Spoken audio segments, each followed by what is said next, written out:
Faut-il prolonger la transition? S'il y a une question qui divise profondément les élites du pays, c'est sans doute celle-ci. Ceux qui sont pour mettre en avant la nécessité de prendre le temps qu'il faut pour réaliser les réformes dont l'on ne peut plus faire l'économie dans la refondation de l'État. Quant aux opposants à toute prolongation, ils sont surtout focalisés sur le calendrier électoral. Mais un sondage publié le 30 septembre dernier par l'Institut de sondage GIS, fondé par l'ingénieur statisticien économiste Sidiki Guindo en 2012, et dont le sérieux n'est pas encore remis en cause, indique que plus de 75% de la population bamakoise, le sondage a eu lieu à Bamako, sont favorables au report de la présidentielle, donc à la prolongation de la transition. Il ne faudrait pas voir ce calendrier comme étant une loi. Un calendrier, ce sont des estimations, des prévisions. Le rappel est du lieutenant-colonel Abdoulaye Maïga, ministre de l'administration territoriale et de la décentralisation, dans une interview accordée à Mikado FM, la radio des Nations Unies, le 11 août 2021. Une déclaration qui a accentué le doute sur les intentions réelles de la transition et relancé le débat sur la nécessité de prolonger ou non la transition. En effet, depuis quelques semaines, les partisans d'une prolongation se font entendre. À l'image du mouvement Mali Espoir, groupement d'acteurs de la société civile, qui a récemment organisé une conférence de presse pour réclamer la prolongation pure et simple de la transition. Une revendication publiquement assumée par le shérif de Nioro, Mouhamadou Ould Cheka Maouladi Bouye, l'un des leaders religieux les plus influents du pays. Le 13 août, c'était au tour du mouvement des jeunes patriotes du Mali, un bloc associatif, de plaider pour une prolongation par l'organisation d'une manifestation à Bamako. Ceux qui sont pour une transition prolongée mettent en avant la nécessité de prendre le temps qu'il faut pour réaliser les réformes dont l'on ne peut plus faire l'économie dans la refondation de l'État. Quant aux opposants à toute prolongation, essentiellement la classe politique classique, ils sont surtout focalisés sur le calendrier électoral.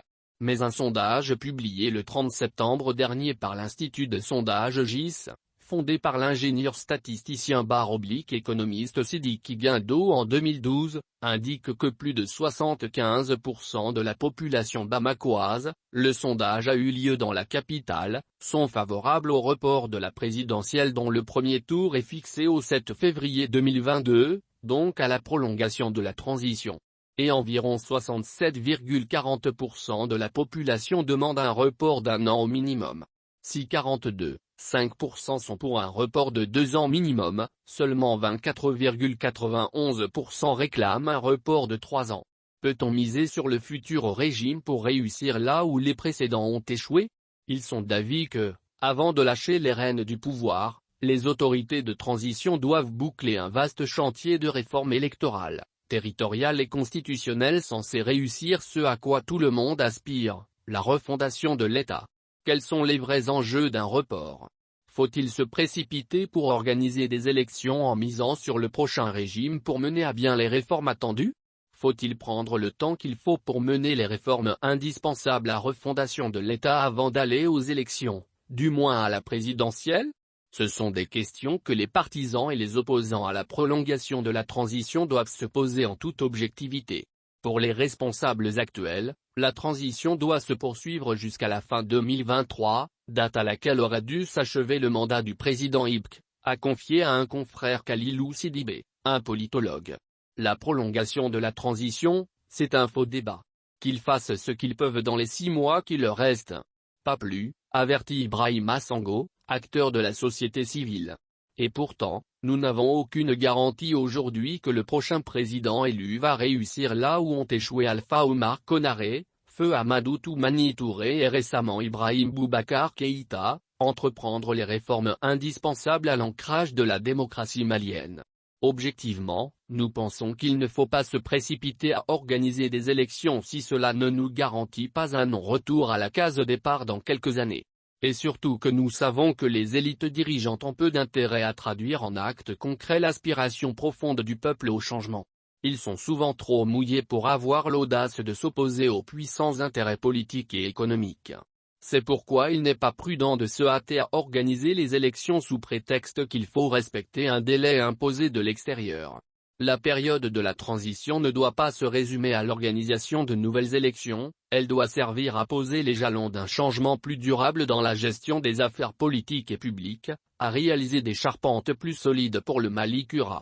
Par contre, il est essentiel que les autorités de la transition donnent aux autres acteurs des gages de leur bonne foi, de leur engagement à juste réaliser les réformes nécessaires à la refondation et à organiser une présidentielle crédible. Cela est aujourd'hui indispensable pour instaurer la confiance. Et comme nous le savons, ne plus avoir confiance en l'autre est un phénomène angoissant qui ne favorise pas la synergie et la cohésion nationale indispensable pour mener le bateau transition à bon port. Le ministère de la Refondation, chargé des relations avec les institutions, a dévoilé jeudi dernier, 7 octobre 2021, le chronogramme détaillé des Assises nationales de la Refondation, ANR. Ainsi, les échanges commenceront au niveau local du 25 au 31 octobre, avant de s'étendre aux régions, aux districts ainsi qu'à la diaspora, 1er au 7 novembre 2021. Du 10 au 14 novembre, le comité d'organisation va procéder à l'élaboration du rapport de synthèse de ces phases avant la phase finale prévue du 15 au 21 novembre 2021 à Bamako avec l'adoption des résolutions finales exécutoires. Toutefois, la pertinence de ces assises ne fait pas toujours l'unanimité au sein de forces vives de la nation. Si certains font de l'espoir sur ces rencontres, d'autres estiment que leur préparation souffre d'un manque d'exclusivité.